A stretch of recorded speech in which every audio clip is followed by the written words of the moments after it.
नमस्कार आप सभी को भाषा प्रबोध में आप सबका स्वागत है। हम लोग पढ़ रहे थे एनसीईआरटी कक्षा 9वीं की पाठ्य पुस्तक इरावती का तीसरा पाठ, जिसका शीर्षक है नद्या। यह नदी शब्द का बहुवचन है। नदी, नद्यो, नद्या, इस प्रकार से रूप चलता है। नद्या का सामान्य अर्थ है नदियां। और आज हम इसके प्रश्नोत्तर भाग के साथ आपके सामने उपस्थित हैं, अर्थात इसमें जो प्रश्न पूछे गए हैं हम उस पर चर्चा करेंगे, उसे हल करेंगे। तो आइए देखते हैं इसके प्रश्न उत्तर। पहला जो पाठ है, जो पहला प्रश्न है, कहता है अधोलिखितानाम। अधोलिखितानाम, अधा मतलब होता है नीचे, लिखितानाम मतलब लिखे हुए ना, नीचे लिखे हुए वाक्या नाम पूर्णतः, वाक्यों के पूर्णतः मतलब सामने, सत्यम असत्यम वा लिखत, अर्थात जो शब्द जो वाक्य सही है उसके आगे आप सत्य लिखिए, जो वाक्य गलत है उसके आगे आप असत्य लिखिए, ऐसा कह रहा है। तो आइए देखते हैं कौन कौन सा वाक्य हमने प्रश्न उत्तर से हल कर रखा है, फिर इसे समझ समझ के बनाएंगे, है ना। गोदावरी नदी पश्चिम समुद्रम प्रति बहती। गोदावरी जो नदी है पश्चिम समुद्र की ओर बहती है क्या? तो बिल्कुल गलत है, वो पश्चिम समुद्र की ओर नहीं बहती है। तो क्या हो जाएगा? असत्य हो जाएगा। नद्या कृषि कार्याय जलम प्रयच्छन्ति। नदियां कृषि कार्य के लिए जल देती है, बिल्कुल देती है, प्रयच्छति कहती देती है, सत्य हो जाएगा। बंधम निर्माय जलात विद्युत उत्पाद्यते, है ना, बांध का निर्माण करके विद्युत का उत्पादन किया जाता है, तो बिल्कुल सही बात है, किया जाता है। सरस्वती नदी अद्यापि स्वपूर्ण प्रवाहेन प्रवहंती दृश्यते। सरस्वती नदी अद्यापि आज भी अपने पूरे प्रवाह के साथ बहती हुई दिखाई पड़ती है, बिल्कुल दिखाई नहीं पड़ती है। वो क्या हो गया? केवल उसके मार्ग दिखाई पड़ते हैं, रास्ते दिखाई पड़ती है। सरस्वती नदी विलुप्त हो गई है ना, तो यह सत्य बात है। भारतवासिना प्राचीन कालादेव नदी नाम सम्मानम कुर्वन्ति। भारतवासी प्राचीन काल से ही नदियों का सम्मान करते हैं, बिल्कुल करते हैं, तो बिल्कुल सत्य है। तो इस प्रकार से आप सत्य असत्य सत्य सत्य असत्य सत्य इस प्रकार से आप बना लेंगे नोटबुक में से, है ना। अगले प्रश्न को देखते हैं। अधोलिखितानाम प्रश्नानाम पूर्ण वाक्य ने, पूरे वाक्य में इसका उत्तर आपको देना है। क्या कहता है? भारतस्य मध्य प्रांते के नद्यों प्रसिद्धेस्तः। भारत के मध्य प्रांत में कौन कौन सी नदियां जो है वह प्रसिद्ध है?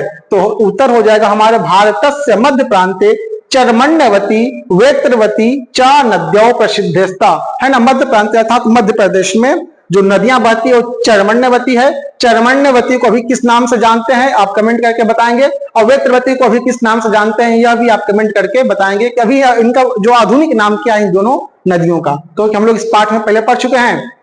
का नद्या समुद्रम प्रति प्रवहंती। कौन नदियां जो है समुद्र की ओर, पूर्व समुद्र की ओर बहती है? तो कौन कौन सी नदियां हैं? महानदी, गोदावरी, कावेरी, कृष्णा चा नद्या, ये सब जो नदियां हैं पूर्व समुद्र की ओर बहती है ना।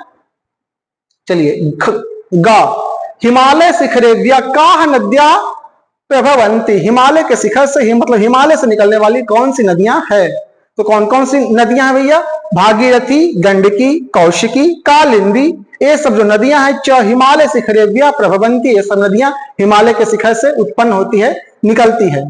घ पंचनद प्रांते।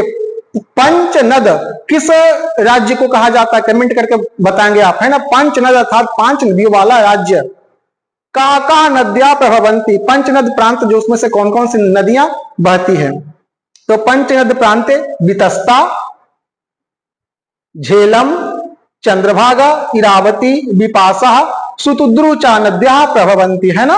ये सब जो नदियां हैं वितस्ता, झेलम, चंद्रभागा, इरावती, विपाशा, सुतुद्रु, ये सब नदियां पंचनद प्रांत में बहती है। केन कृषि क्षेत्रानि प्लावितानि भवंती। किसके द्वारा?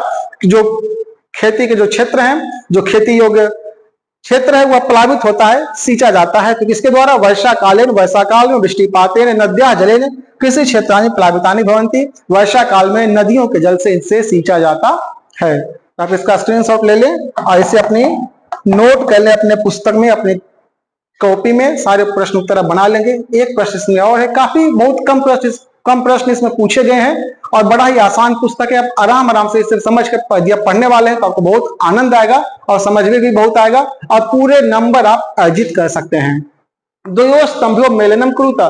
दोनों जो स्तंभ है, जो क ख उसका मेलन कीजिए। हमने बिल्कुल उत्तर आपके लिए किया तैयार। इसी तरह से उत्तर लिखा कीजिए। आप जो इसे मिला मिला के लिखते हैं, इसमें बहुत सी समस्या चेक करने वालों की भी होती है कि कौन सा पंक्ति किसमें मिल रही है, हमें समझ में नहीं आता और आपको नंबर नहीं मिल पाता है।